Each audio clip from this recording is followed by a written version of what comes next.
My tea. Got my tea. Got my tea. Green tea. Just call me Mr. T. I pity a fool.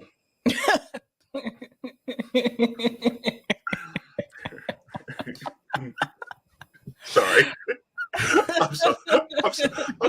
I'm so stupid. We haven't even started yet. I haven't even said anything. Now we're talking about. I'm making Mr. T imitation jokes. I pity the fool. I pity a fool. Oh man. Oh man. Woo! Here you go. Wait. Hey, Savvy, you're wearing green. Green means go. Red means stop. Oh, JB. Oh, JB. I don't know what to say.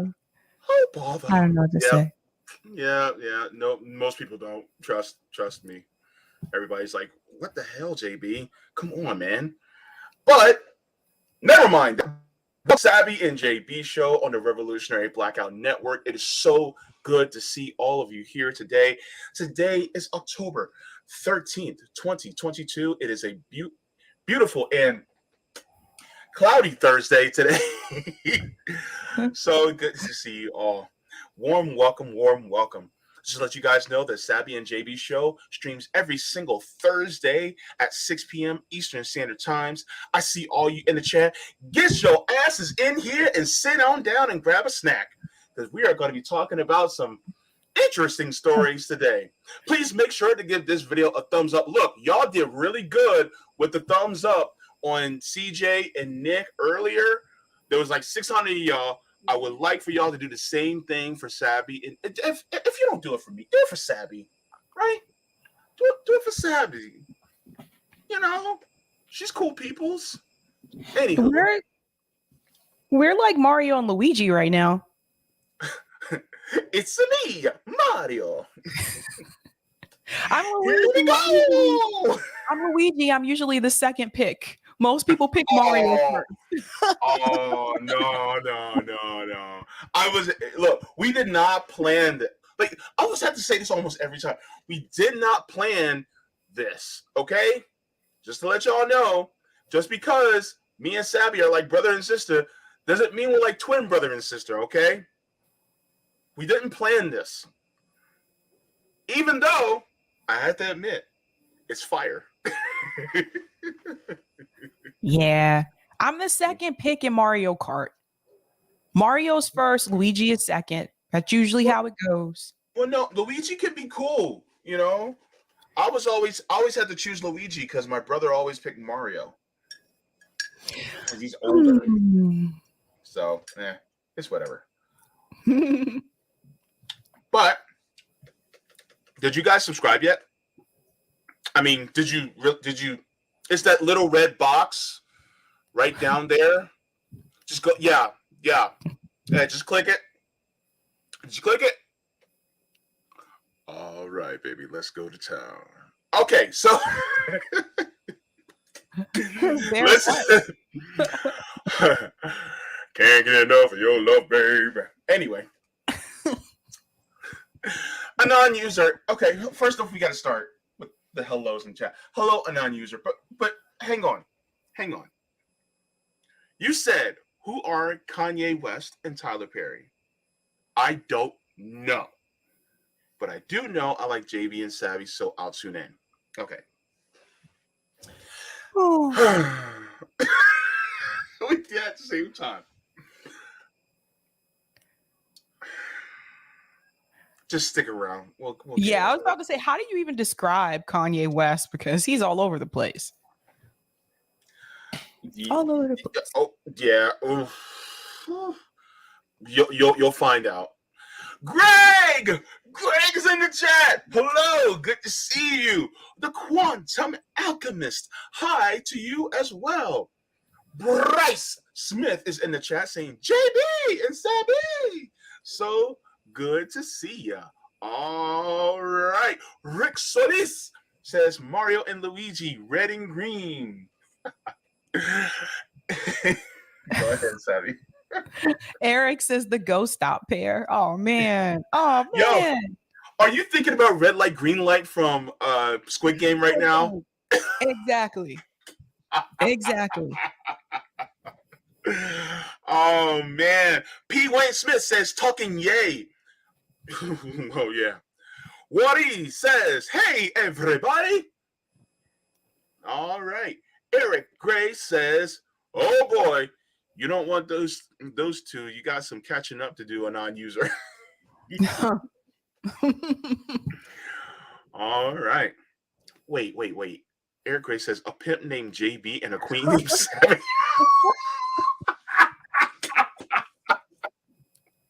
Oh man.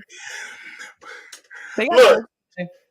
Yep. Just just grow my hair out, get it nice and relaxed, put a pinky ring on, be like, welcome to the Savvy and JB show. Sit your asses down, and we gonna have to go to town. I was kidding. Sorry, that was my pimp voice. I don't know what to say. I have to say, every time I see Quantum Alchemist name, I think about Full Metal Alchemist. Have you ever seen that show, JB? I've seen it before, but I never sat down and just watched it. But I do know exactly what you're talking about.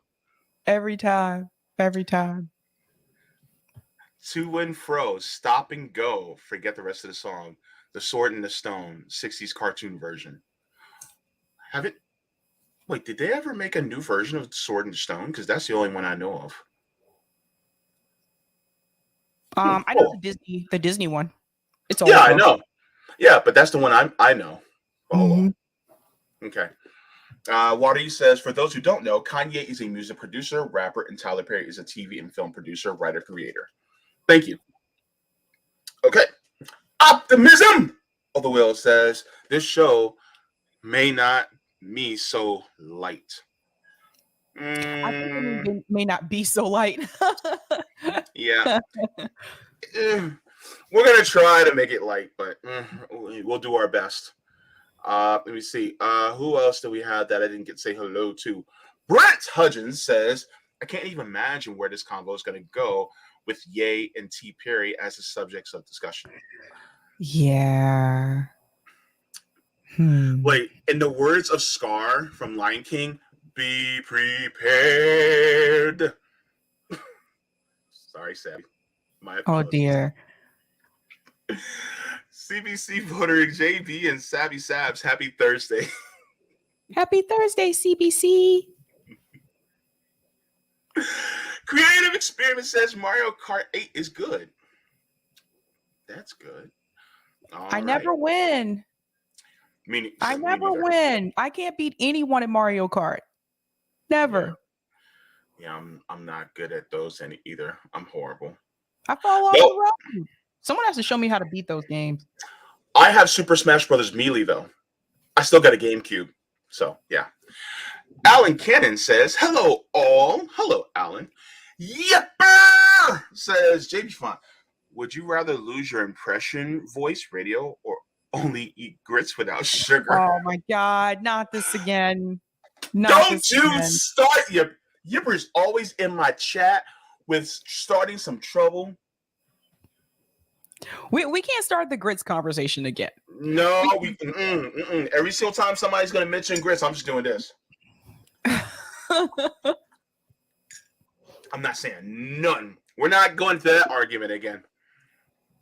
All right. Okay, a couple more. Let me see. Okay. Chris says, howdy ho. Howdy ho, Winslow. Howdy ho, Winslows. Okay. Q, cool. Hi, Q. No sound? Sorry. Moused it says, I know literally nothing about Kanye. Well, you're going to find out today. Boy, oh boy. Gamer and Ganja says, hello, good to see you. All right. Rez says, sup, Sabby and JB. Sup. All right. Bad Cookie says, hey, Sabby, oh my God. You were called a grifter earlier today on RBN. Congrats. You're on your way to stardom. Okay. Where's the money if I'm grifting? That's so funny. Oh Oh my dear. gosh. Very Yeah, I funny. think I saw that comment too. I think they were calling all of us except for Rome at grifters, whatever it is. Hugo says, "Howdy to everyone. Good to see you, Hugo." All right. So, hello to everybody. Oh, one more. Critical says, "LOL. Good to see you, Critical Mind Show." All righty, everybody. So, there's a couple of people that we're talking about today, as you guys see. Oh, hang on. Tiberius Monk says, wait. In a deep voice, "This is the Savvy and JB show, an epitome of black excellence on the RBN network. All black, all day, day." Oh, JB. See, I told you have a good radio voice. You know what? I used to do this voice whenever I worked, and you guys can actually see this on my channel because I kept them up. And I used to go on the PA system when I used to work at Sears, and I would do advertisements for Sears through the PA voice, on the PA system for all the customers to hear. And some people thought I was recording.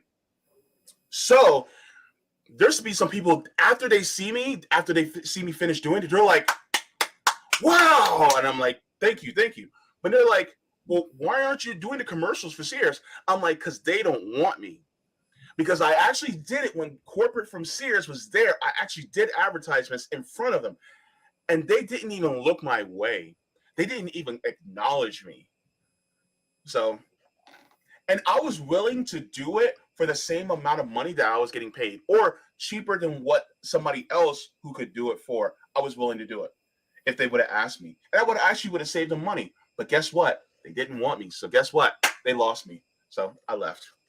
Well, they missed out, JB. Yeah, They but definitely now missed out. RBN got me, baby. So yeah, but thanks for the super chat, by the way. So Tyler Perry.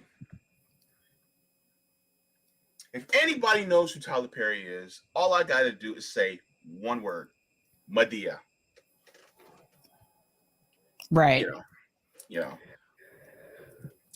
So, are you a fan of Tyler Perry, Savvy? Not really. No.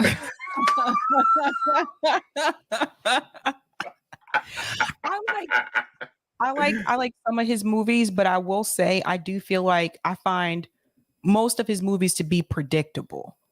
And I don't like that. It's like I already know what's gonna happen. Like with a lot of his movies. And like the movie that was on Netflix recently, Grace Under Fire. I think that was the name of it. Grace. Fall from Grace. That was the name of it. It was predictable. Okay. So it's like, so I don't like that. And then I don't know. Like I said, some of his movies I found to be pretty good, but I shouldn't be able to figure out what's going to happen halfway through the movie. That's the thing. Like I already know. Okay. Yeah. And then, it's kind of funny because it's always, I think somebody made fun of Tyler Perry's movie. I think it was the Boondocks. Okay, I have never watched the Boondocks.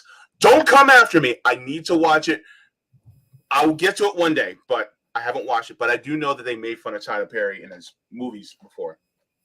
And when I was in a very deeply religious organization, it kind of appealed to a lot of us because it was clean and it was funny because a lot of black culture, but as far as his movies were concerned, it's kind of like woman faces tragedy. Hang on. Woman faces relationship tragedy. And typically it's at the hands of a dark-skinned black man.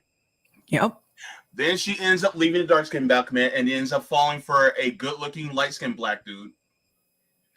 Then at the happily ever after, they end up getting married, and then all in between is Madea acting, crazy and and doing and saying shit like "What the hell," that's pretty much it. And Medea is for people who don't know, Medea is Tyler Perry. It's Tyler Perry playing Medea, basically. So, but it's true. A lot of his movies are like that. It was like a woman's life is ruined or broken. Here comes this man who saves her and rescues her, and it's just like I said, it's predictable. Diary of a Mad Black Woman is a perfect example of that. Yeah. So, unfortunately, but I am going to say this. Medea's Family Reunion, the play, not the movie, the play was funny as shit. It was so hilarious. That part where the granddaughter goes, "Get off of me!" standing there looking like a king-size bag of Skittles.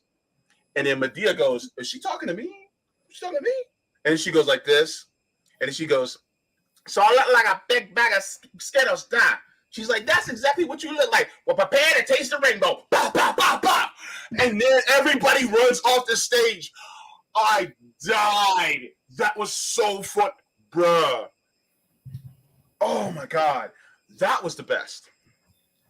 Yeah. Oh, yeah. Yeah. My sister hates those stereotypes of women that recur in his stuff. LOL. Yeah. It's the same role. It's the same roles. But yeah, some of the plays, that's another thing too with some like works of art. The play sometimes is actually better than the movie. Yeah. Depends on it. Like it's yeah. And it's just different. And if you can get past the gospel songs, typically, except for when Mr. Brown's in it and then he starts dancing, that stick around for that one. Those are hilarious. But that's Tyler Perry. Okay. And so Tyler Perry got to start doing plays. And then as a producer, director, actor, and writer, he wrote all those plays and he became very famous. Well, how did he get famous? He went what's called the Chitlin Circuit. Chitlin Circuit is basically it's basically a niche group of religious Black folks, especially a lot of more older religious Black folks that want to go to plays to see plays, but this really appeals to them. Has very, religious Christian overtones, throughout. And then on top of it, it talks about relationships and things like that. Well, the thing is that he made a ton of money off of it. So much so that Tyler Perry is now a billionaire. Yes, he's an oligarch. And so he recently was at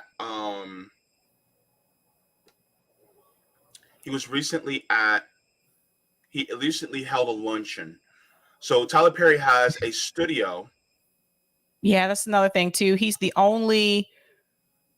I think he's the only African American that has their own studio. So that is important for people to know that he does own his own studio now. Mm-hmm. So, like Warner Brothers and Paramount, like he owns his own studio. Yeah. So kind of like Byron Allen and Oprah Winfrey, he's like one of the only Black billionaires. Right. Byron Allen is also he's in television, right? And he's a billionaire. But actually, yes, give him the boot. Tyler Perry was in 2009 Star Trek. So he was. But yeah, so I'm going to share what he said. Hold on to your seat for this one, guys. Oh my God, this is so predictable because he's a billionaire. You guys are going to be like, what? He said what? But this is actually going to go in line with a point that I want to make. And I'll tell you guys in a second. Okay, so this is out of Yahoo News. So sorry. Quote, "We need you. The city needs you." End quote. Tyler Perry hosts appreciation lunch for Atlanta officers. Okay. So Okay, and it starts. Several officers are underway. I'm sorry, several efforts are underway to help retain law enforcement officers across Georgia. Tyler Perry Studios hosted an appreciation luncheon for the City of Atlanta Police Department over the weekend. Only Channel 2's cameras were allowed inside as the mayor, interim police chief, and Tyler Perry discussed how this is just one way they are working to boost morale. Just to stop there, Atlanta is a black city. Very black. Actually, I don't know the ratio of black people in the city, but Atlanta. There's some gentrification going on in Atlanta, but for the most part, it's predominantly African American. Yeah. Yeah. Yeah, I'm not exactly sure the percentage. But oh wait, hang on. Let me see. 40. Let me see. Hang on. The racial makeup African American is 33.4. It's lower than I thought. But I mean, considering that in Atlanta? Yeah, apparently according to the Google. No. Hold on. Yeah. It says from 2020 to 2021, Metro Atlanta's net migration. Let me see. There's no majority racial group in Metro Atlanta. The largest racial groups are white, 45.7%, Black or African American, 33.4%, and then two or more races, 9.5%, and Asian, 6.3%. I got African American, 49.79%, white, 40.42%, Asian, 4.80%. Well, can't trust Google. I know. It's so many different ones, but yeah, there's been a lot of gentrification happening there too. Yeah. So just to give you guys that backstory. So it continues, quote, "We need you. The city needs you," Tyler Perry said. He said, quote, "I'm glad Tyler Perry did it this year. Coming out of the pandemic, these guys have gone through hard time over the last 2 years, and so tell them that we appreciate them and that they're trained well. That they're well trained and prepared to go out here and deal with all types of dangers, but also to deal with all types of care." Dickens said this during the luncheon. It meets a need for appreciation as Atlanta Police Department is one of several departments across the country battling increased resignations. So it says the Police Executive Research Forum, a nonprofit think tank, says nationwide low morale, department scrutiny, and pandemic concerns are factors contributing to low retention rates. At a June 2021 survey reveals 45% increase in retirement rates and nearly 20% increase in resignations were seen nationwide for police departments. Currently, Atlanta Police is down 25% of its desired 2,000 officers needed. Sabby, your thoughts? Well, first and foremost, we have to remember what happened. I believe it not last year, but the year before, 2020. There was the gentleman that shot an unarmed black guy in his back. You remember that story where the guy just asked if he could just walk home? He fell asleep drunk in the car. So there was a lot of heat on the police department after that incident. And then also the mayor of Atlanta, she faced a lot of heat in reference to that. So there were protests and so forth. Killer Mike's also in that area. He's spoken out against the police and stuff as well. So people are some of the officers are probably resigning because they know they're being closely watched now by the community, not so much the police department.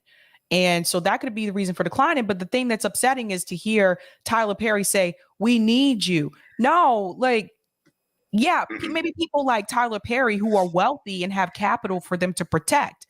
But for people who live in poor and low income areas in Atlanta, the police are not protecting those people.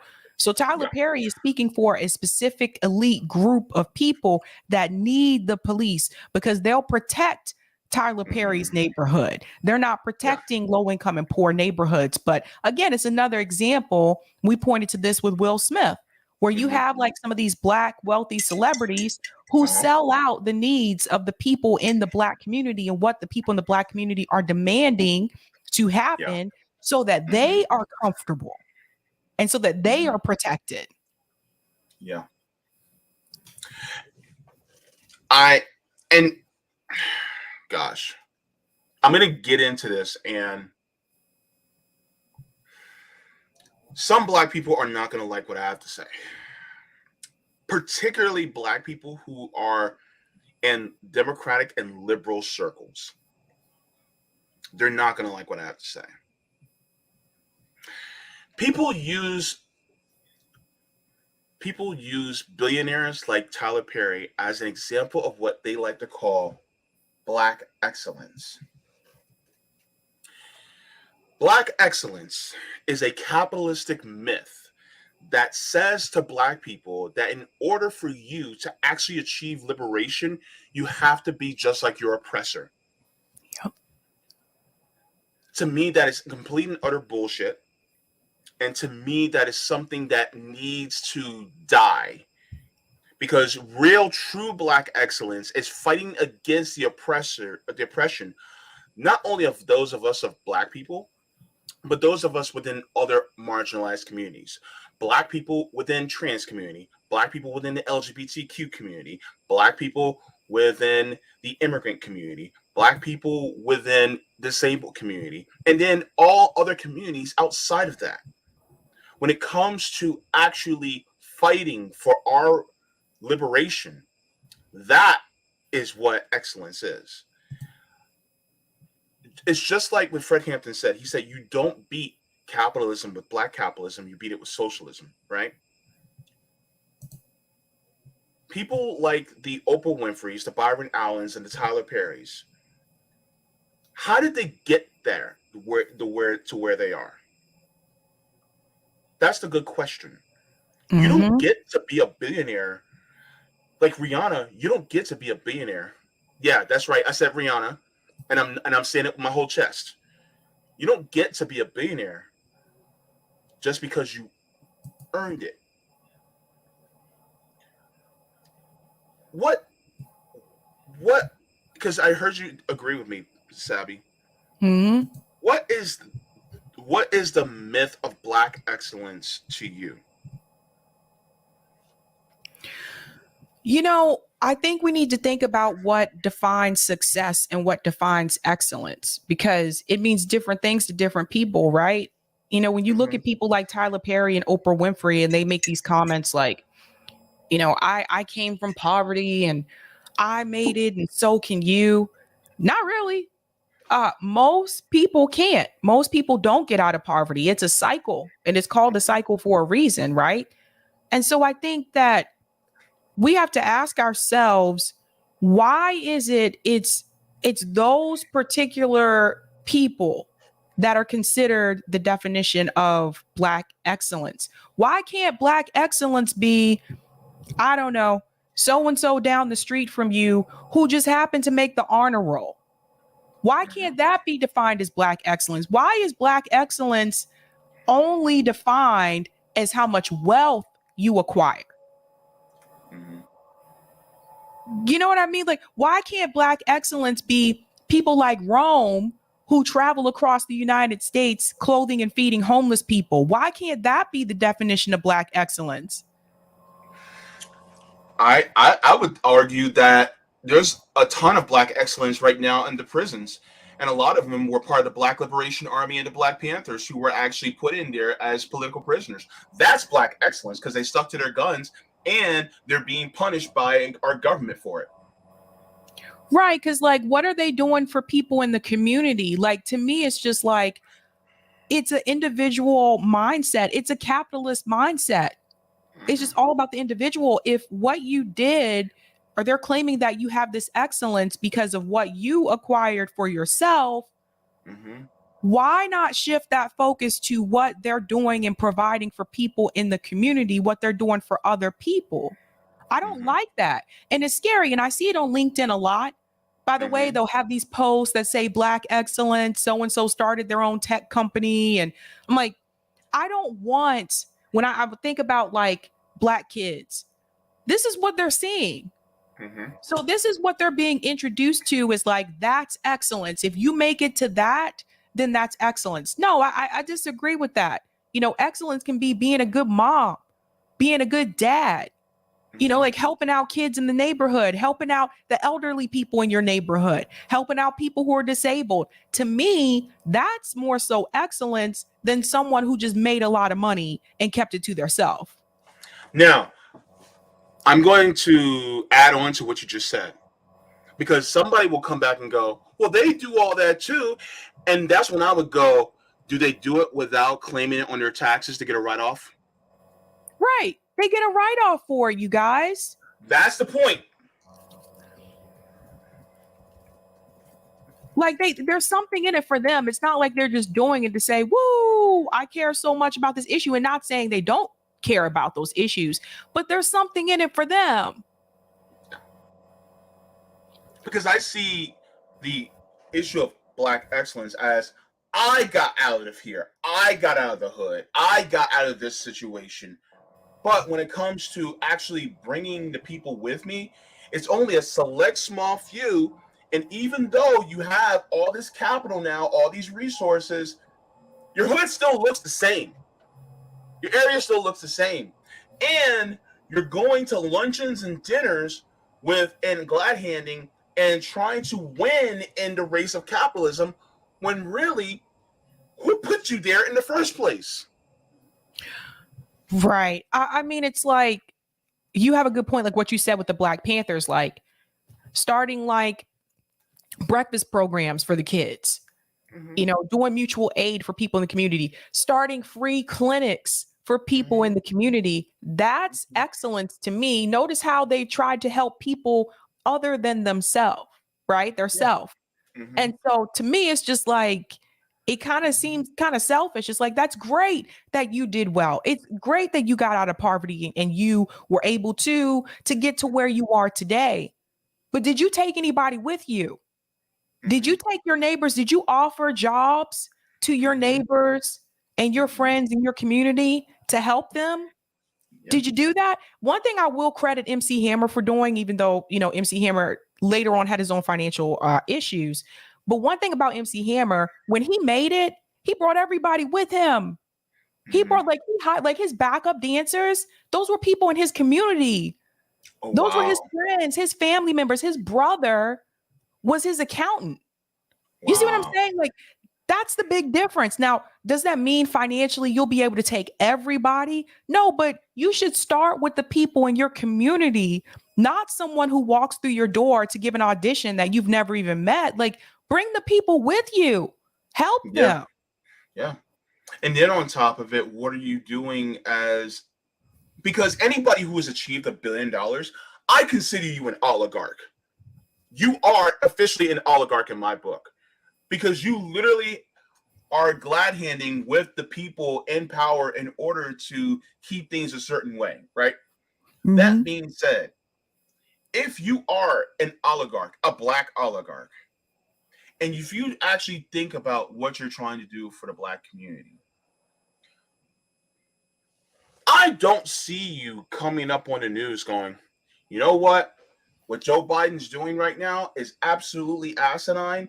He could actually be doing so much more. Like, where's Oprah Winfrey going up to her best friend Gail on CBS this morning, and then having a meeting in front of the cameras going, you know what? I think Joe Biden should actually cancel all student loan debt. Because I had student loans from when I was in college. It took me years to pay it off. I honestly think that he should be doing that for the entire community. Where is she? Where was Tyler Perry on that subject? Or about the whole thing about housing? Whoopi Goldberg, you actually talked about being on welfare as a young woman. In fact, you used to do fundraisers with Billy Crystal and Robin Williams to raise money for the homeless. So where were you actually talking about the whole eviction moratorium, and why weren't you guys even pushing for rent and mortgage cancellation during the pandemic? Where were you? That's my question. The thing is that a lot of these Black people, they don't say anything. And guess what? Nope. You know what? Just like and just like, you know, what Malcolm X said, people look at them to be leaders. You know what? Guess what? All right, you're not a leader? Okay. But why then, every single time we try to prop up a leader that's not an actor or singer or what have you, like Malcolm X said, they end up dead. They wind up dead. Our Fred Hamptons, our Malcolm X's, our MLKs, right? They end up dead. Our George Jacksons, our Assata Shakurs, where are they? Either they're in prison or they're dead, or just chased out of obscurity. Or they get co-opted and absorbed into the liberal and democratic party. Like Jesse Jackson. And they become defanged. Mm-hmm. Like Jesse Jackson, like Al Sharpton. Yeah. That's why they still have the big platforms that they have, because they went along with it. They were like revolutionary in the beginning at one point, and then they realized, you know what? It's actually easier for me to get this money. Mm-hmm. Yeah. It's like, where are you?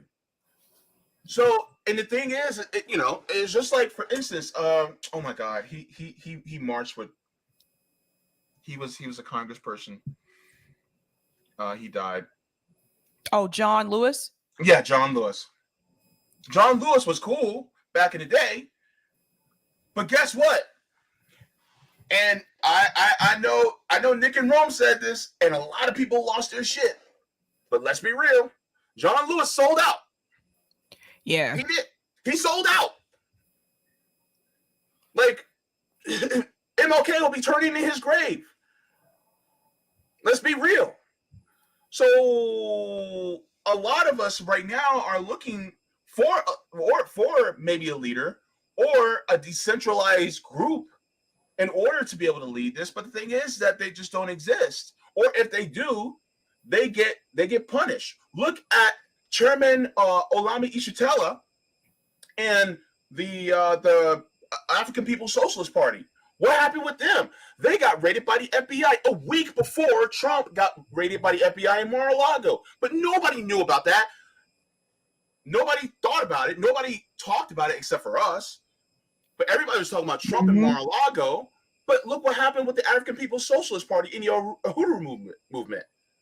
Right. And they've been helping people for decades. Like that's like he's been doing that for decades. Why is it that a lot of people didn't even hear about them until their organization was raided? I'm ashamed that I didn't even know who Chairman Ishitela was. I didn't know. But it's because we're never told these things. I had no idea who he was. And then next thing you know, I see this dude that's old enough to be my father, that's revolutionary and doing the damn thing. He's been doing it for decades. And I'm like, where's this guy been? He's been here the entire time. But the thing is that they don't want you to know about people like him. Nope. They don't want you to know, because if then you know, then guess what? Then he'll start gaining that popularity. And then we won't be looking at the Tyler Perrys, the Oprah Winfreys. We won't be looking at the Byron Allens. That's right. Ooh, she's black. Coming in with a good take. Black celebrities also make money off of black pain. This is true. This is very true. I mean, it's just, but see, when people ask, like, why do we talk about class so much? This is a big part of the reason, is because whether they're black or not, right? At the end of the day, they back their class. At the end of the day, Tyler Perry and Oprah Winfrey, they back their class. They back their class. You see, it's a lot of, like I said, very few will step outside of that comfort zone and say, well, you know what? I'm going to help the poor people. I'm going to help the working class people. Very few. Very few. And then when you look at people who were kind of like class traders, like Tupac, for example, Tupac I considered to be a class trader. Tupac was wealthy, and Tupac still hung out in the hood. Tupac wasn't like, let me go to this gala and this ball. Tupac was like, nah, I'm still going to hang out in the hood with the people that I know and the people that I grew up with. Right. Yep. And you see, he's gone. Yeah. And you see people, you see like what happened with Biggie. Biggie, same thing. Biggie gone, but Puff Daddy's still around. Anybody Mm-hmm. question Doing that, you know, it's like the people who have this tendency of want to achieve this height in a capitalistic system, they're gone. But the ones who want to stay and become the capitalists themselves, they get to stick around, you know. So, that's something that I'm just like the I whole. still question it, JB. I've said this before. I still question it. How is it that Puff Daddy was around when Biggie was killed? Puff Daddy was around when Tupac was killed. Puff Daddy's still around. I'm sorry, but I've always questioned that.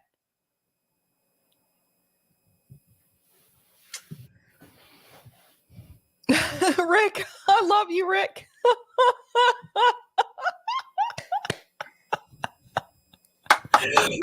Clap it up for Rick. Clap it up for Rick.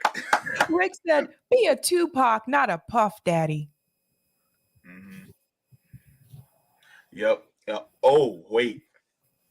Roger Meadows got a good comment.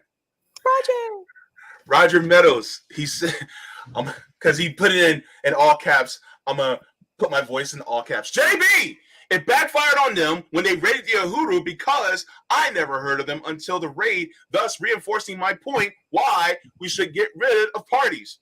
Yup. Sab, Nick, CJ interview of Jose knows Diane Sar. Oh, okay. That part's directed towards me. That Diane Sar part, yeah. Okay, cool. But yeah, thanks, Roger. You put it in all caps, so I had to say it in all caps. But good point though. Really good point. Hang on, let me go to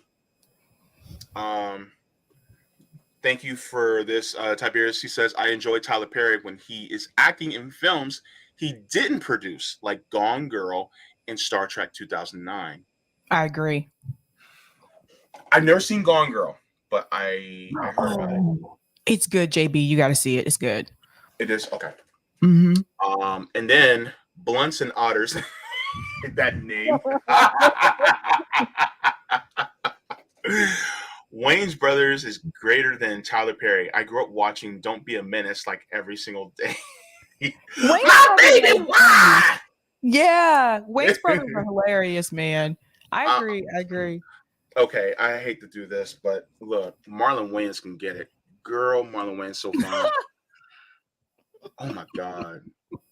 Sean Wayans Sean Wayans is one of them dudes that he knows he's conventionally good looking, so he's just like, yeah, I know who I am. I'm just like, whatever.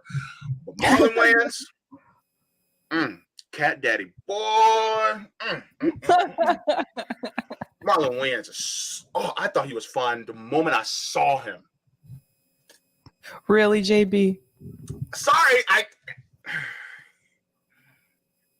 Cupcake said no. Cupcake said they're crying. Cupcake said no, I'm crying. No? What do you mean? What do you mean no, Cupcake? What are you talking about? She's talking about me liking Marlon Wayans. Marlon Wayans is still straight. You ladies, y'all still have a chance. I don't have a chance. Let me shut up. Juliet says Eric Andre is suing Atlanta for racial profiling. Really? Eric Andre is really crazy, but he's kind of funny. Interesting. He does really outlandish shit though. Not gonna lie. But I also find him kind of attractive too. I don't know. I don't know what it is. But anyway, no, it's never gonna happen. And I don't believe in turning people. If you can turn them, they're already queer, baby. There is no turning somebody. Sorry. A lot of people be like, oh, you can turn that person gay. No. If you can turn them gay, that means they already had that hidden in them the entire time. They already were. You just awakened. That's all it was. Anyway. That's for you, JB. Delthea. Hang on. Delthea.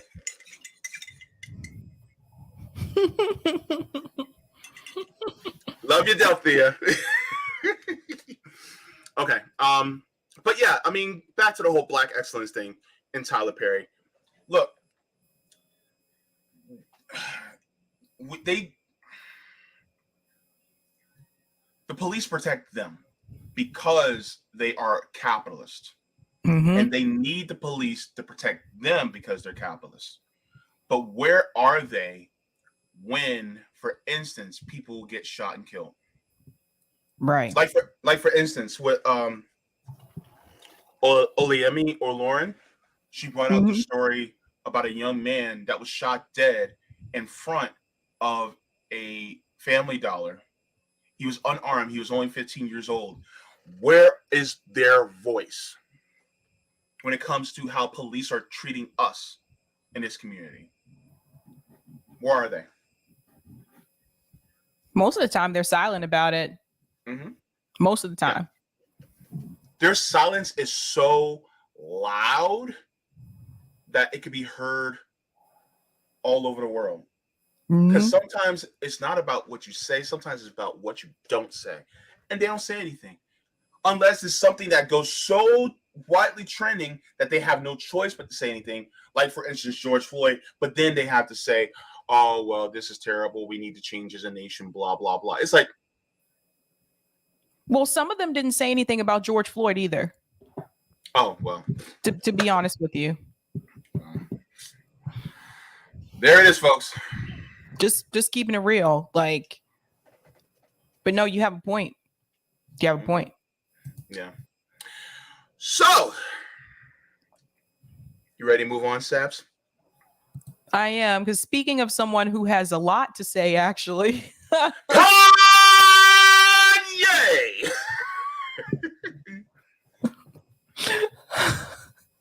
AKA Yeezy, AKA Ye, in some circles known as Kanye.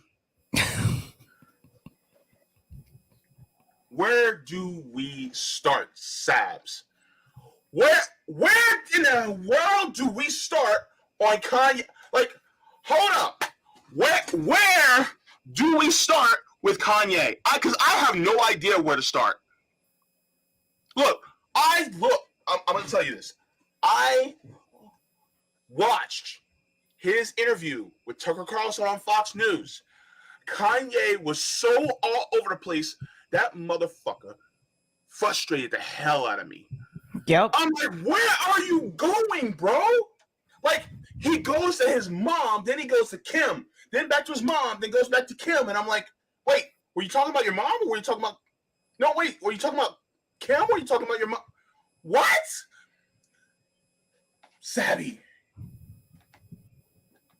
I mean, I'll be honest. Like, I started to notice a difference with Kanye West after his mom passed away. That's when I started to notice a difference, right? And I said, he's dealing with grief, that kind of thing. But there's definitely something there. I know he said before that the doctors tried to tell him that he was bipolar. I don't know. But I mean, like, people just aren't throwing out bipolar diagnosis for people who are not aware, because I know people who are bipolar, and it's not just it's not like you go to the doctor and they're just like, oh, okay, I heard what you had to say, you're bipolar. No, it doesn't work like that. Yeah. It doesn't work like that. So, so that's really kind of sad. And it sounds like I've seen a couple of Instagram messages right before him and Kim split on Kim's Instagram, where she mentioned that I think it sounded like she had difficulty getting him to take his medication. Yeah. And that's another thing, right? And by the way, the things that Kanye always says about the women after he leaves the relationships is always very disparaging. Look what he did to oh my God, Amber Rose. Right. Like, for instance, like Amber Rose, he talked bad about her, and it's Right. like, and it's funny because the women that he gets with always have a reputation, not a reputation. They are involved in industries where they show their bodies, right? Amber Rose, I think, Right. was a stripper, right? Which, you know, I'm the type of person. I'm like, sex work is work. I stand with the sex workers. I'm like, yo, solidarity with y'all. So apparently he knew this about Amber Rose, but then he starts calling her out of her name after he leaves, even though you knew what she was doing before. You knew Right. what type of job she had, and yet now you want to call her out of your name now that you're no longer with her? That's What? not uncommon though. That's not uncommon for people to do that when they break up with someone. You know what? That shit needs to stop. And Mhm. particularly to dudes, y'all need to stop that because you knew what that person was doing and you were accepting of it before, and now you're suddenly against it. No, no, no, no, no, no, no, no, no, no. You just got your drawers in a bunch. That's all it is. Stop it. Stop it, guys. I'm talking to men in particular. Stop it. Stop disparaging women just because of the profession that they got. Like, no. Look, just because you couldn't hang in a relationship doesn't mean you get to disparage them because of the type of employment they had. Right? That's right. That's right. And some of those decisions were made when they were together too, by the way. Some of those decisions, some of her modeling decisions were Mm-hmm. made with his consent, like while they were together. But Yeah. I think, I mean, I don't care for Kim or for Kanye, but I will say, like, I really don't like when men do that. Like, you Yeah. want to shame her now, but you knew she was that way before you got married to her, Yeah. and even while you were in the relationship, you knew she was doing those things. So I Yeah. think it's a low blow, like after the fact, after you break up with them, and now all of a sudden you want to call them all of these names Yeah. about their profession when you Yeah. knew what it was. Yeah. And now he's talking about, oh, I didn't like when Kim, did some of these covers on magazines and blah blah blah. I'm like, but she was doing those covers on these magazines before you got with her. How Yes, do you and how did she get y- famous, bro? yeah, yeah. I don't know. Kanye strikes me as someone that needs a lot of attention. Oh yeah, That that's for sure. wants a lot of attention, and because if that's the case, if you don't want that and you don't want to be in the spotlight like that, then like you said, like why would he choose to date these women that were constantly like in the spotlight? I mean, obviously the Kardashians are always in the news and the spotlight. Like, why would you put yourself, into that type Yeah. of position? But Yeah. what he said during this interview with Tucker Carlson is very Hmm. it's just concerning. It's all over the place. Yeah. Before we get to that, I'm going to show you guys, just to let you guys know that this isn't typical of Kanye. Kanye has a history of this. Yep. This, so I'm going to let you guys hear what he says, and you guys are going to be like, "Oh my god!" Here we go. I was drugged the out, bro. I was drugged out. What you're about to see comes with a warning. Everyone, listen to this, please. 2 days before I was in the hospital, I was on opioids. I was addicted to opioids. No, it's not especially graphic or obscene. It's just all very Kanye. Do you feel that I'm feeling? Do you feel that I'm being free and I'm thinking free? In fact, maybe the most Kanye thing since I'm gonna let you finish, but Beyonce had one of the best videos of all time. or George Bush doesn't care about black people. Well, that part's true. today, Wes was sharing his love for a different president on TMZ. I just love Trump. That's my boy. But that was just the tip of the iceberg from an interview that will surely be talked about for years. I had plastic surgery because I was trying to look good for y'all. I got liposuction because I didn't want y'all to call me fat like y'all called Rob at the wedding and made him fly home before me and Kim got married. I didn't want y'all to call me fat, so I got liposuction. Plastic surgery, he says, that came with a prescription for painkillers that was followed by addiction, then that 2016 breakdown. 1041 psychiatric emergency. I was taking 2 pills a day at that time. When I left the hospital, how many pills you think I was given? 7. Then there was that thing West said about slavery. When you hear about slavery for 400 years, that sounds like a choice. Like, you was there for 400 years and it's all of y'all? That was the comment that crossed the line for at least one TMZ staffer. We have to deal with the marginalization that has come from the 400 years of slavery that you said for our people was a choice. And brother, I am unbelievably hurt by the fact that you have morphed into something, to me, that's not real. So that is Kanye. There's something I wanted to say really quick to show you how Kanye West has changed. If you listen to Kanye West's first album, his first one, The College Dropout, which I really like that album. That album heavily talks a lot about Black culture. He talks about his experience growing up, being a college dropout. He talks about like taking the risk that he did, like dropping out of school and deciding to go into the music industry. But he talks also a lot. There's several songs on there where he talks about the Black experience. He has a song on there where he talks about like roses, and he talks about how his grandmother was in the hospital and how she was treated because she was Black and things like that. He talks a lot about the African American experience.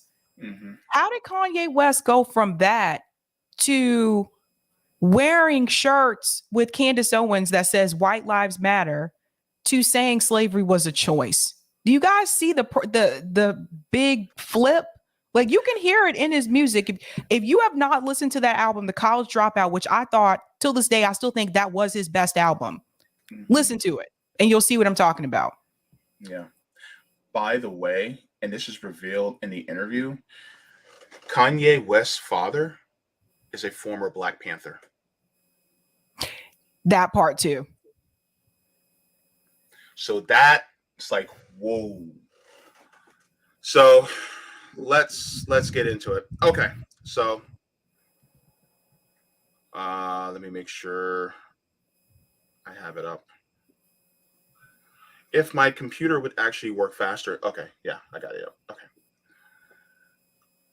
So I'm not recommending to follow the person that posted these clips, because it seems like that person is agreeing with Kanye, which is no. But I do appreciate this person uploading the clips. So let's go. You can judge for yourself. Here it is. So you just came from Paris Fashion Week. You just landed, and the lanyard's still on from it, and there's a photograph on it. What is that? It's a photograph of a baby's ultrasound. Why is that? And that you designed that? Yes. Why? What does that mean? It just represents life. I'm pro-life. Boy, so you wear it on a badge. What kind of response do you get? And good, amen. I agree. I don't care about people's response. I care about the fact that there's more Black babies being aborted than born in New York City at this point. That 50% of Black death in America is abortion. So I really don't care about people's response. I perform for an audience of one, and that's God.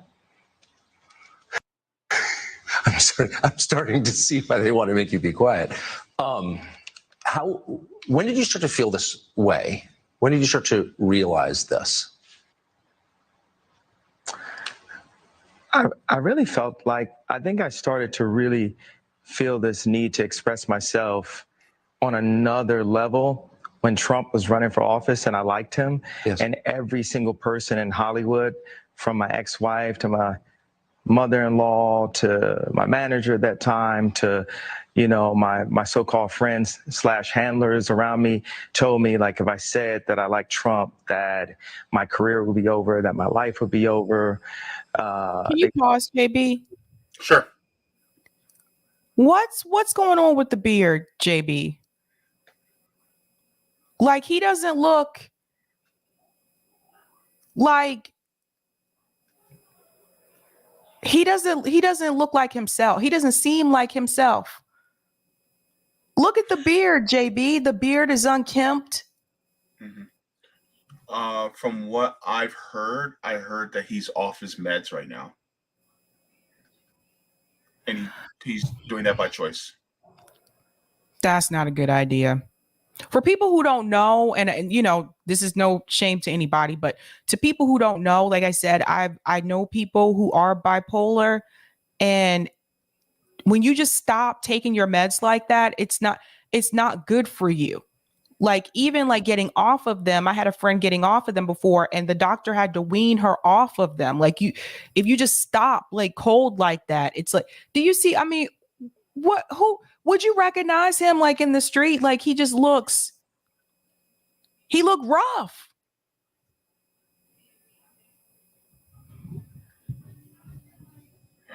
I don't know, Sabs. It's actually really sad to me. It makes me sad. You know. Yeah. So, I'm gonna, because I know this part is itself is 10 minutes, but let's go here. Or to skate in a competitive format, it just happened. Like it happened outside of practice. It happened in the real format, and that's what's happening. Is God is like preparing us for the real battles. And we are in a battle with the media. Like the majority of the media has a godless agenda, and the jokes are not working. This whole like, oh yeah, he's crazy and all these things, they don't work because the media has, you know, they've also watched travesties happen, just even specifically to me, and just watch it and act like it wasn't happening, and they stay quiet about it. What if they? I want to answer the white. I feel like someone caught what I was saying. Okay. The comparison of time. Sure. Oh yeah, I just wanted to say, not saying that people. I don't want you guys to take that the wrong way about the beard. I'm just saying for him, that looks out of sorts for him. Out of character. Out of character for him. Yeah. Yeah. Because, like, for instance, I mean, I can see if it was shaped up and stuff, but yeah, he cares a lot about image. That's the thing. It's like for him, that seems out of character. Yeah, it was, you know, he seems to be a very image conscious person. So I'm just like, I don't know, but oh boy. I'm hardened about the White Lives Matter. You know, my dad is an educated ex-Black Panther, and he put a text to me today. He said, "White Lives Matter, ha, ha, ha, ha, ha." And I said, I thought the shirt was a funny shirt. I thought the idea of me wearing it was funny. And I said, "Dad, what do you think it was funny?" He said, just a Black man stating the obvious. Yeah. Now, hang on. Here's my thing, right? It feels like he's saying, well, yeah, you know, it sounds like he thinks is in an agreement with, yeah, well, white lives should matter, blah, blah, blah. And it's like, from a different perspective, it could be, well, for the last 500 years, white lives have mattered, but Black lives haven't. So this is why a lot of us have been saying Black Lives Matter, because it hasn't never mattered in this country, or hell, in the West. Let's be real. Savvy. You're muted. It sounds like his dad might have taken it a different way than I think he took it a different way. That's what it sounds like to me. Yeah. Like Waddy says, maybe his dad was being sarcastic. That's how I took it. Yeah. I mean, that's what it felt like, you know, but I don't know. Any other thoughts before I continue? Oh, no, go ahead. Sorry. All right. And, you know, my dad doesn't listen to rap music, and he's like super educated. We opened up a water distribution center in the with all of his ideas. And he didn't have an endless bank account, and he didn't have some, like, my dad is the most brilliant person that I know. And we actually have a strained relationship because I was taken from him, because my mom was an actress, so she was a liberal. And my dad would see certain things and say, What was that, Savvy? I had to call timeout. Flag on the play. Flag on the play. This is a completely different story that I've heard about his parents from him. Story is different than the story that he told when he first put out The College Dropout. And you can look this up for yourself if you guys want to see this, because the story that I know is that his mom, he said his mom is an actress. His mom was a professor at a university in Chicago. Yeah, he also brings that up during the interview too. Yeah, but let me say this here. He said his dad didn't listen to rap music. That's not the story that Kanye told when he was being interviewed after The College Dropout. He said his dad was actually stationed in Japan at the time, and he would go to visit his dad during the summers. And he said that's actually where he got into the hip hop, was from his dad, because he said in Japan, it was like this big, like, cool thing. I'm like, whoa, this is so cool. This is like American culture and stuff like that. So now we're saying that he's saying his dad didn't listen to hip hop music. So I'm a little bit confused. These are like two different. And he said he was taken from his dad. That's not the story that he told. Like when he was interviewed after College Dropout, he never said he was taken from his dad. He said his parents separated and his dad was stationed in Japan and he chose to live with his mom. JB, no, you know what? I'm gonna have to dig this stuff up. I know this because, like I told you, I love The College Dropout. I love that album, and I used to be a big Kanye fan, so I knew his story. Oh wow! Woo, boy. Let's continue.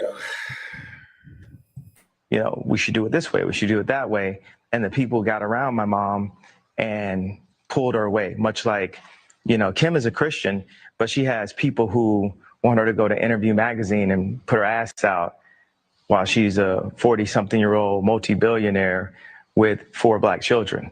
And this is how fashion wants to, how they want to present her.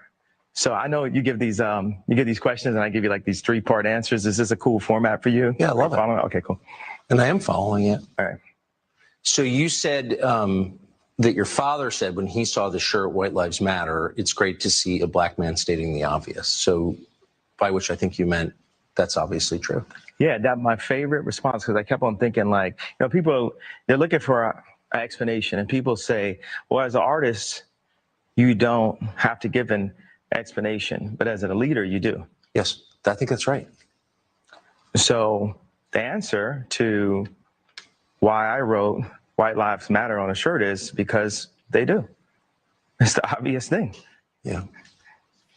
Why do you think that's so? And I assume the implication is, of course, all lives matter because they're lives, because God created them. Yeah. Why do you think that would be considered controversial?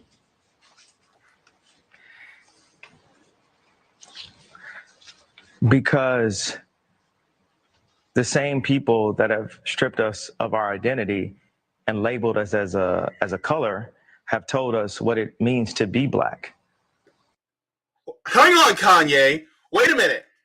So, by that very definition, then wouldn't that mean that those same people who were the slave owners, who were what? Who were what color? They told us that our lives didn't matter. So if that's the case, then why is it controversial to say Black Lives Matter? See, here's the thing. He makes the case for saying Black Lives Matter while saying White Lives Matter. Yeah, it doesn't make any sense. And then it's like, he also said that these people want Kim to go pose for these magazines with her ass out, and she has 4 Black kids. She was doing that before she had kids. She was doing that before she met you, Kanye, which you knew about. What, you expected her to change? He expected her to change what she was and who she was because she had a kid? No, that's her career. That's how she make money. Yeah. It's hilarious to me. But then he wants to mention, he's like, well, the people who tried to define us as black, but then he's saying she got 4 black kids. Which is it? She's been doing the same damn thing the entire time. Ain't nothing changed about her. The only thing that is different about her is now she went to school to become a lawyer, just like her father. But that's it. That's the only thing that changed. Gosh. Let me skip ahead a little bit. And the vernacular that we're supposed to have. My dad grew up as a military brat, drum in the band. So when he was, and when my mom, when the school suggested, like the herding systems, because what they do is take the black community and they separate us, and they separate the families, and the educated, they push this, need for higher education, and us as blacks, we discriminate against each other and say, well, I got my PhD and you don't have your PhD, so I'm better than you. And so my mom, she had a PhD, and she was influenced to move to the south side of Chicago and take this job at Chicago State University. And she told my dad, if you come for us, you'll never see him again. Because, the media ridiculed me for getting the house next door to Kim to see my children. And they even said that I was stalking her and her new boyfriend because I bought the house next door to see my children. And that's how I knew that my mom had said that to him. I said, Dad, they moved us to one of the most agreed upon to be one of the most dangerous places in the world. It's almost like they tried to kill me or something. I said, Dad, why'd you never come to get us? And that's when he told me that she was told that. There's so many things that are put in Kim's head. They bring influencers, like no one ever knows where Corey Gamble came from. No one in the fashion world knows where Gabby came from. These people were practically made in a laboratory. Oh, what? Huh? I know.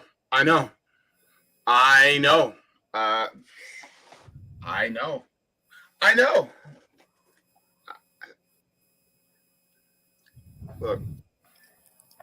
Does he not remember some of the things that he said about Kim's boyfriend on Twitter, on like public spaces?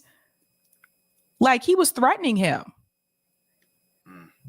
This like on like social media. Yeah, it is weird. You buy the house like right next door and say, well, they say that I'm stalking because I bought the house right next door so I could be with my kids. You got to live next door?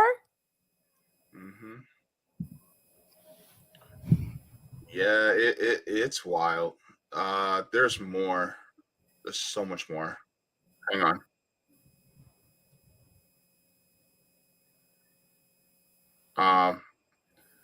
Hang on. Okay, yeah, this is another one. I'm not gonna play much more because we got a couple minutes left, but I'm gonna share this too. Gosh, like I said, this is really sad. You can see him like over the past couple of years. You could just see him like falling apart.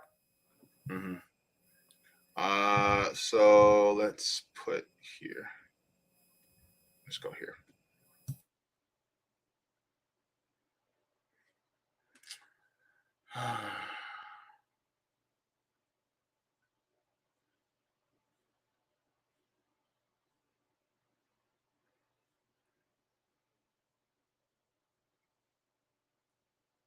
Buffering, really?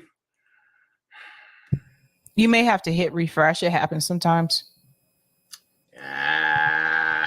I know. It's only with the Twitter ones that do that, it seems like. Okay. All right. Let's.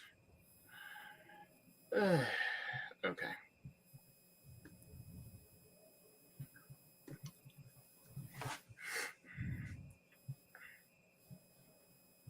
Jeez Louise. Okay. Well, I mean, he's basically talking about how he thinks that Kim was being influenced by the Clintons because she was friends with them.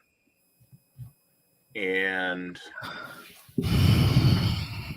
yeah, so that's what he was. That's the part that I was trying to go to.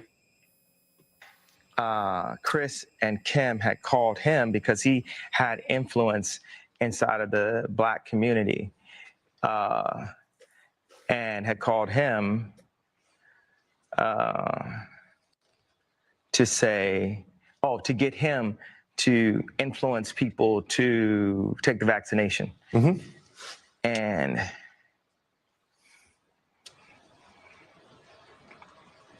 I don't have an opinion on that. I just want to state that as a flat statement. But it was wild that I didn't know how close my own wife was to the Clintons. I didn't know, I didn't realize it at the time. That you were married to her. And well, I was married to her. How close was she to the Clintons? I mean, cell phone away, or hey, tell Ye to say this away, or hey, go out and use your platform to push the vaccination away. I mean, not away, but take the away part. But Do you feel like at times you were manipulated by political forces through your wife? Attempt manipulation. But yes, there was some manipulation. Me not saying I like Trump was a form of a manipulation.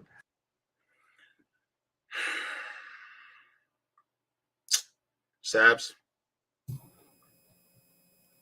I mean, it sounds like to me, he didn't really know her as well as he thought he did.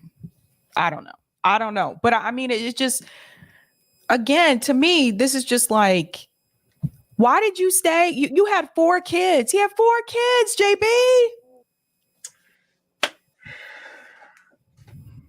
I don't know. I don't know. Look, Kanye, and if you guys don't know, Kanye, with his, at Paris Fashion Week, he came in front of the cameras with Candace Owens with a White Lives Matter t-shirt on, and she also had White Lives Matter. And, Kanye has been having these takes as of lately, and a lot of people were like, and here's one thing that a lot of people were saying, oh, well, he's a genius, and you guys just don't get it. It's like, no. Just because you're very smart in a certain or very intelligent in a certain sense, it does not absolve you from pushing any anti-Black racism. Right. That does not absolve you at all. So for somebody like Kanye to be pushing that, it's very anti-Black. And the thing is that we live in a country that is filled with white supremacy. Why would we say that? Well, because, if he read a book, he would know about the history of white supremacy. And why do I say if he read a book? Because Kanye West does not read books. And it's not me being hyperbolic in saying that. It's actually true. In fact, so much so that it was actually in a Rolling Stone article. Mm-hmm. Kanye West, who just opened up a new school, says he still doesn't read any books. He said rapper compares the act of reading to eating Brussels sprouts, which, for the record, are pretty tasty and good for you. Says Kanye West says he's still not a fan of books, despite having recently launched a mysterious private school called Donda Academy, named after his late mother, Donda West.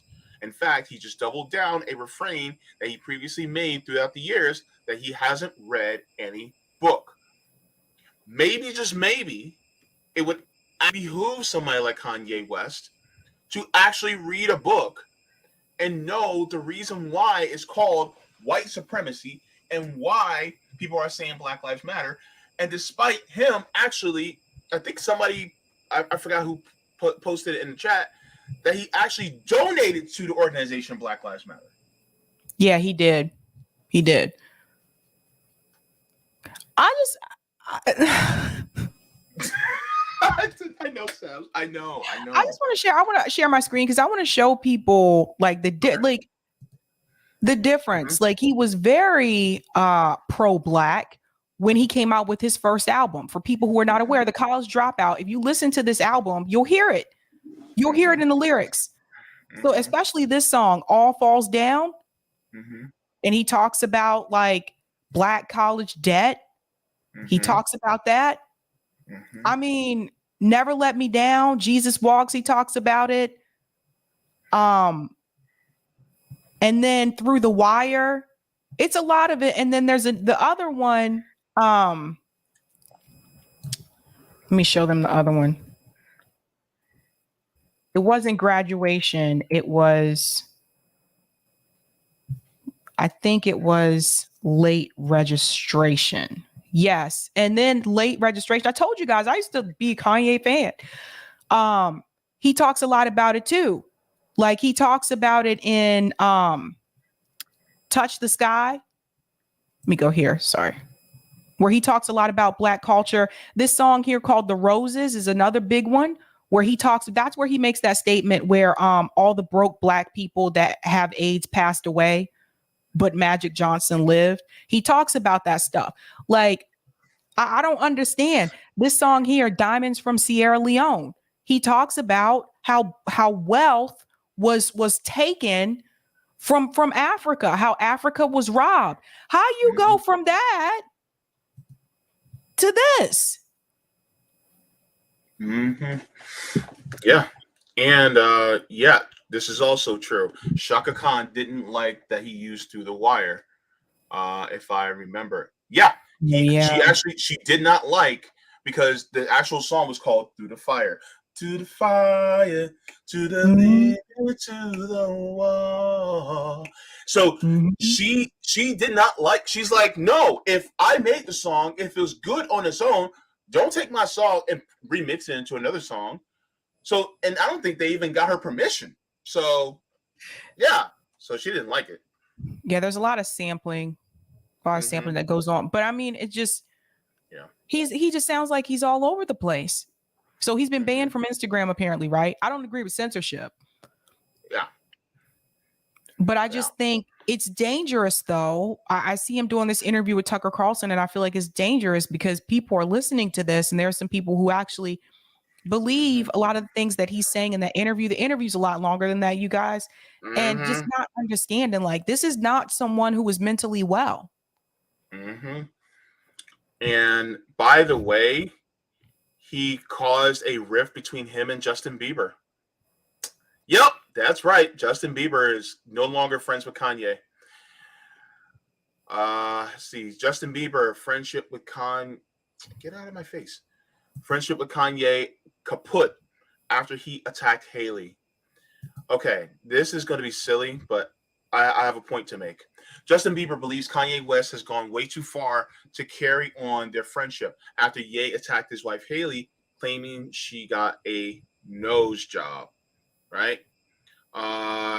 If you missed it, Kanye went after Haley on social media after she defended Vogue editor Gabriella Carifa Johnson, who Kanye attacked.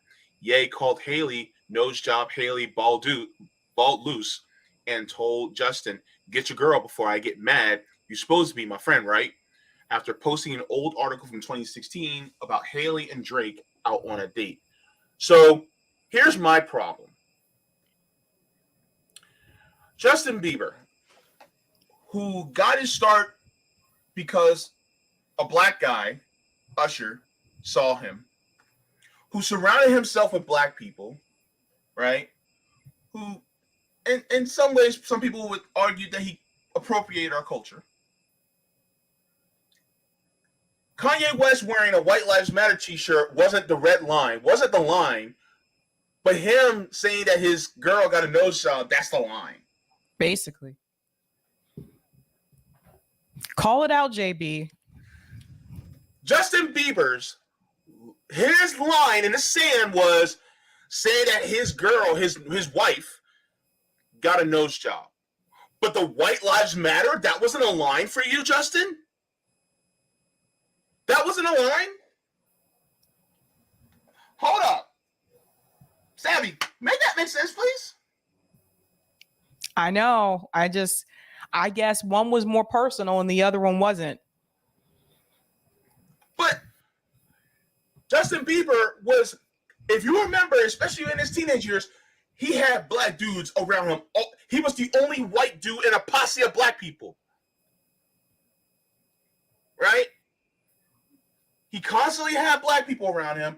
But then, once the White Lives Matter t-shirt came on, zero, zilch, nothing to say. Oh, but your wife had a nose job. All right, that's right. Our friendship is over. I don't know. I mean, you never know how much the wife may have had to say with that as well. You know. Anyway, and the wife could have also been like, "Nah, you're not hanging out with him anymore." He is not invited to the parties anymore.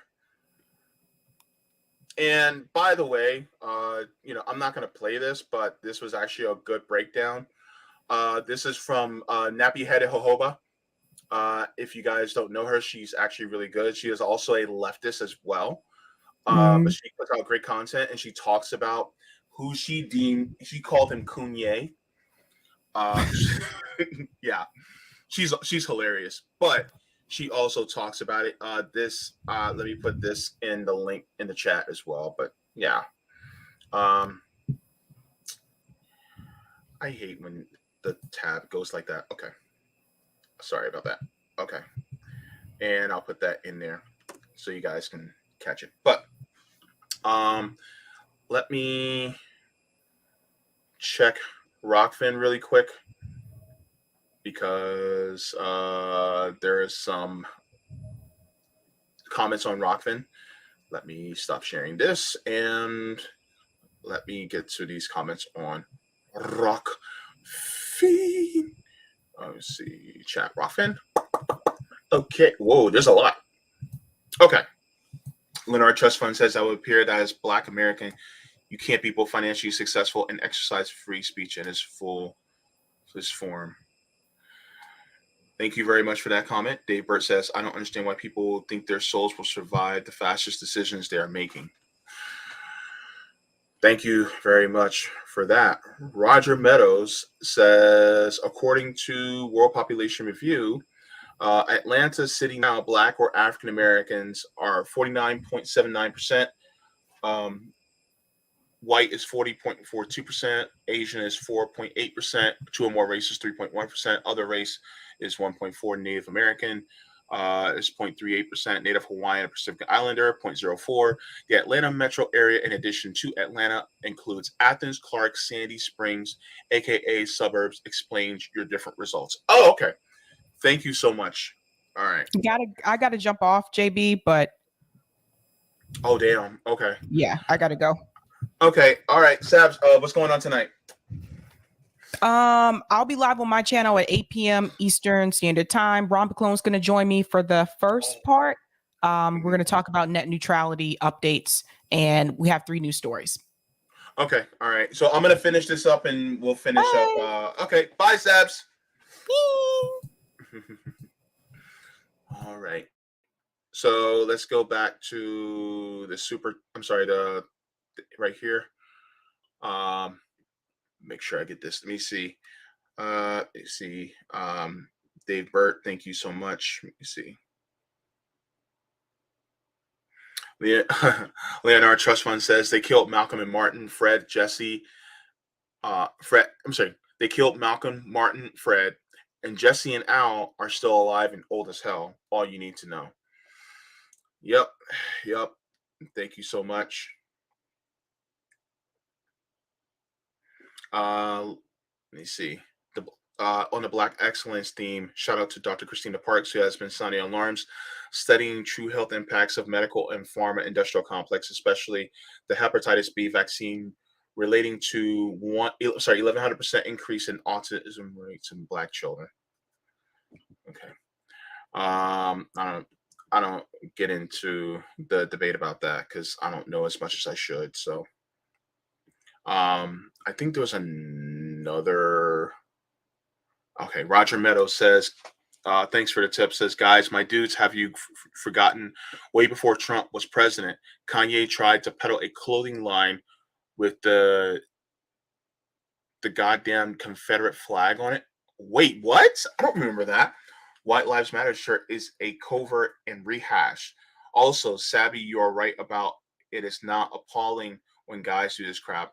This I usually see from women after being jaded or broke up, but on men, no. This itch ass shit, not good. Okay, thank you so much for that, Roger. Um, and also thanks for this tip, Roger. It says, I think Owens, yes, I know, is married, but is making a play for Kanye. She did a report on Kim saying something about something. I forgot. Now, Candace, I gave you some space now, but you done messed up with my future ex-wife, Kim. It is war now. Yes, Sab, I know she's shallow, but she has dangerous curves that might send me over the cliff of a mountain and into a ditch, but I wouldn't have lived a good life.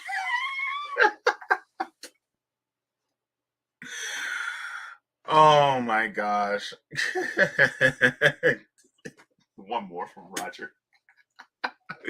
Roger says, regarding him being pro-life, you guys already know a lot of our community is pro-life due to Margaret Sanger, founder of Planned Parenthood, says she found it to curb the black population, saying we sprout up like weeds. Dixon running against Clyburn was pro-life, but he did understand, and he understands women get abortions for economic reasons. So he had a plan to provide safety net for new families. Okay, thank you so much for that, Roger Meadows. Appreciate it very much. And it's not the Sabby and JB show without Sabby. I miss her already. My buddy, my pal. So Bad Cookie says, JB, can you practice your voiceover work? Read these comments in James Earl Jones' voice. I don't know. It might it might bore people to death. Well, I might bore people to death. I don't know. Maybe. I don't know. Cobra Commander sounds Cobra retreat. Hey, Cobra Commander sounds exactly like Starscream. So I'm just saying.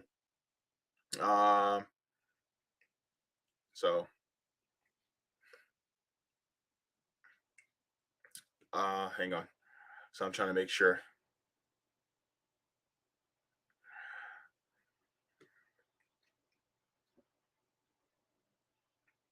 I am Starscream too. Okay. Thank you so much. Yeah. As wait. He said as the Decepticons' new leader. Oh gosh. Anyway, so yes, I can do Starscream and Cobra Commander. But but yeah, so what's going on for me? Oh, right now my brain's on the beef stew that I got going on in the slow cooker right now. So that's what my brain is really on because I'm hungry as all get out. But on my channel, I'll be doing the reading continuing of Dirty Juice by Michael Perenzi and Blood in My Eye by George Jackson. So if you guys are looking at my channel, I'll be continuing that. Also, there was a young man that was murdered by police a few days ago. I will be talking about that this Sunday on RBN because that needs to get out. And what happened is complete and utter bullshit. I actually posted that on. I posted the story that Oliemi Olarin she reported on Twitter, and if she well, I don't know if she was able to upload it to TikTok, but if she did, then I'll try to see if I can share it on there as well. But yeah, so that's a really horrible story. But look, there's not a lot of people, who are on the left outside of the black left that really talks about these issues. So it falls upon us to be able to talk about these issues. And this is why we talk about defunding the police or the road to abolition. So it has to happen. So we'll be doing that. And then I also have, I'll be doing some interviews on my channel. And so, yeah, I can't wait to see you guys over on my channel, talk about these things. Thank you so very much for tuning in to the Sabby and JB show. And you guys are once again wonderful. Thank you to everybody that has, that's a Patreon contributor. Also to anybody that gave a like, thank you very much. And to anybody that gives a like right now, forehead kisses to each one of you. Did you give a like yet?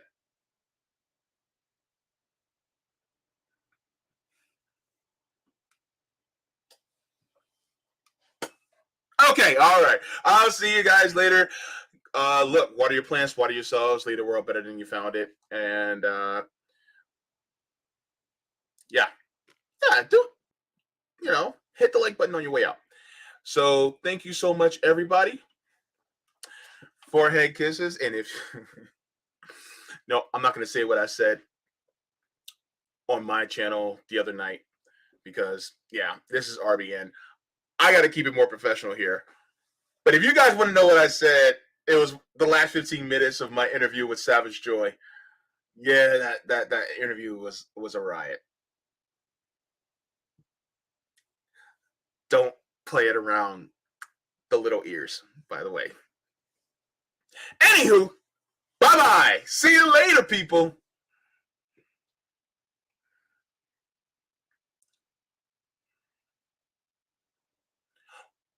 Welcome to Jam Rock.